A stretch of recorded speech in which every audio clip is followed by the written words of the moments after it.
Deku's only so overpowered. Guess again.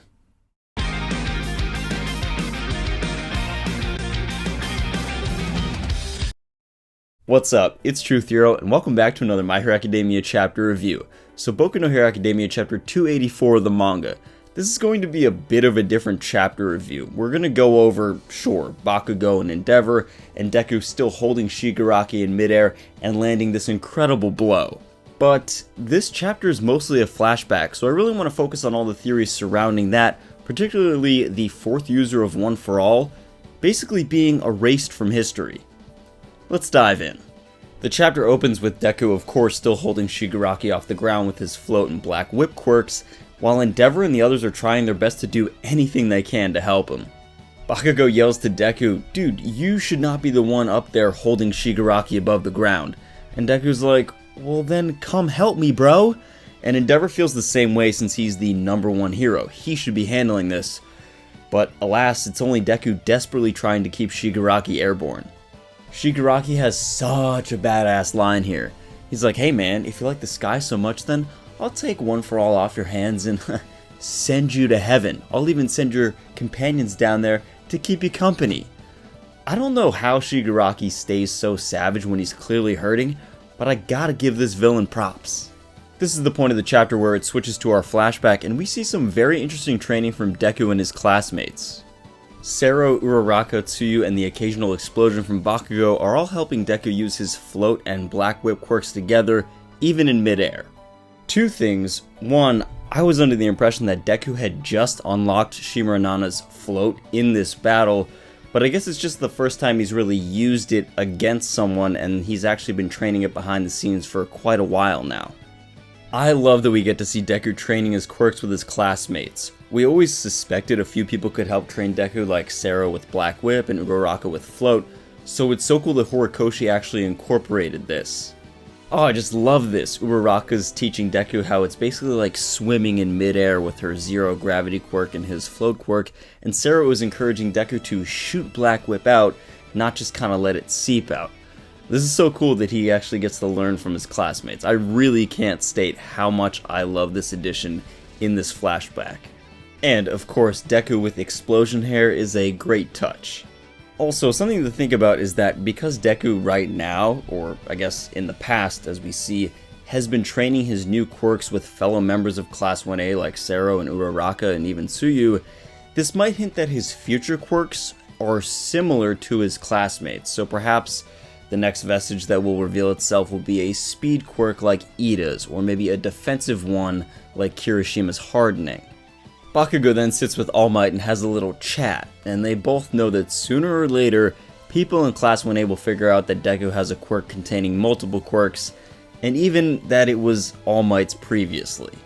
What do you guys think about this? I like that All Might realizes that yes, Deku needs all the help that he can get from his classmates and every other pro hero because they have to fight these crazy villains like Shigaraki, and we sort of guessed that people would eventually find out, especially when he started using the quirks of the Vestiges. But I still don't know about this complete openness now. I really like that Bakugo was the only one that knew the secret about One for All. It sort of made him equal with Deku and a good rival in that sense. But now that All Might is so open about this, what was the point in the first place? Yeah, I know it was to protect Deku from people like Shigaraki and All for One trying to take the One for All quirk or disrupt them from passing it on to future generations. But it's not like that really matters anymore because Shigaraki's going directly for Deku and he wants that quirk. But I can't help but think that All Might is suddenly seeing the grand scheme of things in the big picture, and that might mean or foreshadow that All Might may not be around much longer. Think about it, Deku already has the notebook of infinite wisdom that All Might gave him on the quirks of the Vestiges, and maybe All Might feels at peace seeing that Deku's classmates can now teach Deku about his own quirks. Maybe All Might's finally saying that, my job is done, I don't need to protect Deku anymore. But what do you guys think about this whole secret One for All quirk business? Let me know down below in the comments. Now, let's talk about the fourth user of One for All, this guy with the scar. Also, before we dive too deep into this, let me explain why I think this guy is most likely number 4, because it's not actually confirmed. Looking at this picture of the Vestiges or this lineup, it's not clear the order. We have 9 being Deku, 8 being All Might's spirit since he's still alive, 7 is Nana, then 5 is Daigoro Banjo. But beyond this, is it 2, 3, 4, and 6? Or maybe 3, 2, 4, and 6? Or 2, 3, 6, and 4? We can't know for sure. All that we do know is that the ones who resemble Bakugo and Kirishima are 2 and 3 or 3 and 2, and All Might did say that there is no information available on them or their quirks. So for now, they are completely shrouded in mystery.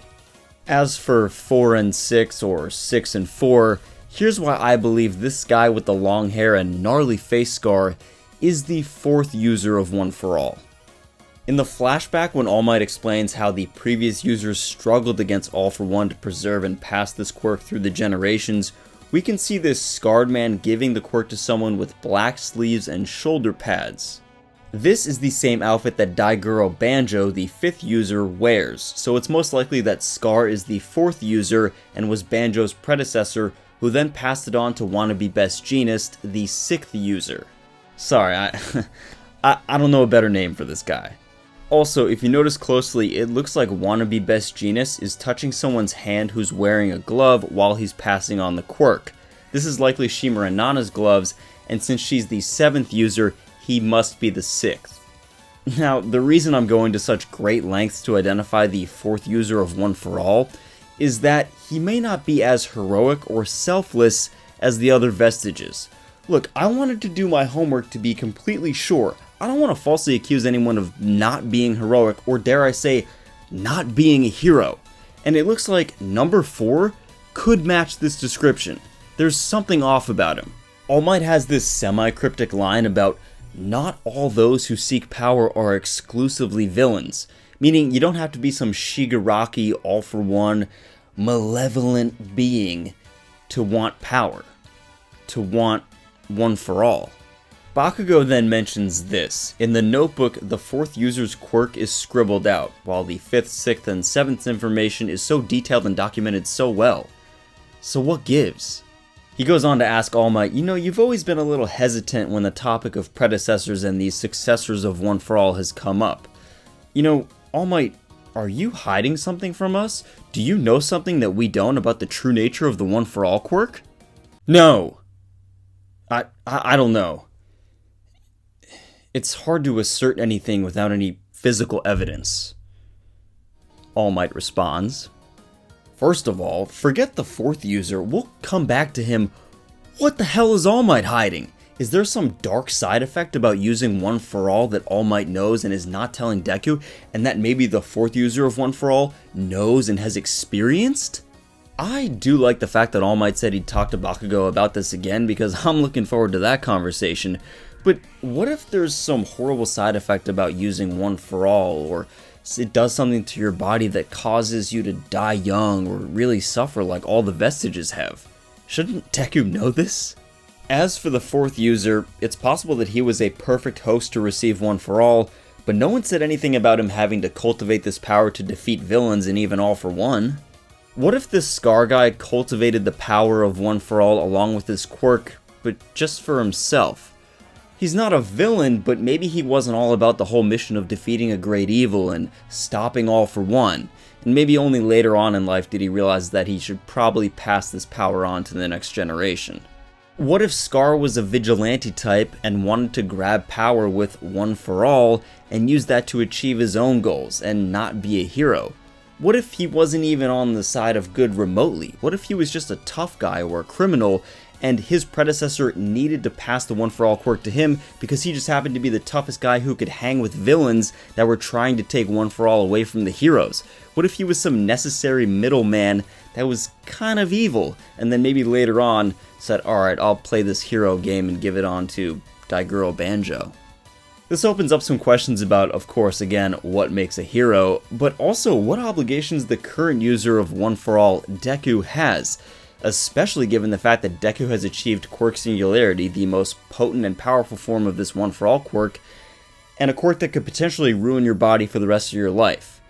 Does Deku actually have to stand up to this great evil, or is this just some pipe dream from All For One's brother that he could try to stop him? Does Deku have to be a hero? I'm sure he will be, but the question is there.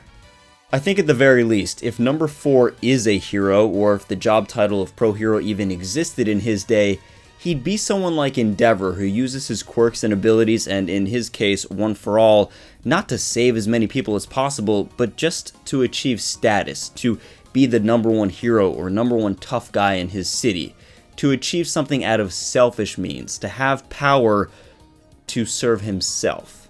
Number 4, Scar, either did something very questionable in the past to have him scribbled out and basically erased from the history of One for All by All Might, like don't learn from that bad apple, only trust the good vestiges, or his quirk is so specific and so telling that when we finally meet this guy, all will be revealed. Like, it will be a shock as to why All Might hasn't told Deku about his quirk. And I think both reasons would be pretty cool. Like, why wouldn't you tell Deku? Oh, that's why? That's crazy. Like, I can't wait to meet this guy now. Also, if it is the case that he was on the side of good, but he was a very selfish hero, then it just provides more commentary on Endeavor and him trying to be the number 1 while neglecting his family and those around him. What do you guys think, though? Why is All Might hiding the 4th user's quirk? What is his quirk? And was the 4th user of One for all that heroic? Let me know down below in the comments. I really want to know your thoughts. I can't be the only one thinking that there's something off about him, or that he's different from all the rest. Personally, I'm thinking he was kind of a vigilante type. The rest of the chapter concludes with them being back at the battle, Deku remembering his training and going 100% against Shigaraki and landing a great blow against this villain. Deku knows that Shigaraki's body is not recovering like it used to, and this might be the point where the heroes can turn the tide in this war between villains and heroes. Bakugo also tells Endeavor, don't miss this time, and like we heard from All Might, Bakugo's kind of atoning for knowing these secrets, and of course Endeavor is trying to atone for everything he's done in his life, so maybe these two can atone together and then follow up on Deku's attack and keep Shigaraki in the air. As always, thanks for watching, but let me know down below in the comments, what do you guys think about this 4th user of One for All? What is All Might hiding about him, and can the heroes now win with Deku's incredible attack? Love to hear your theories. If you guys like My Hero Academia content and these chapter reviews, consider enrolling at UA today by subscribing. And until next time, hero or villain, plus ultra.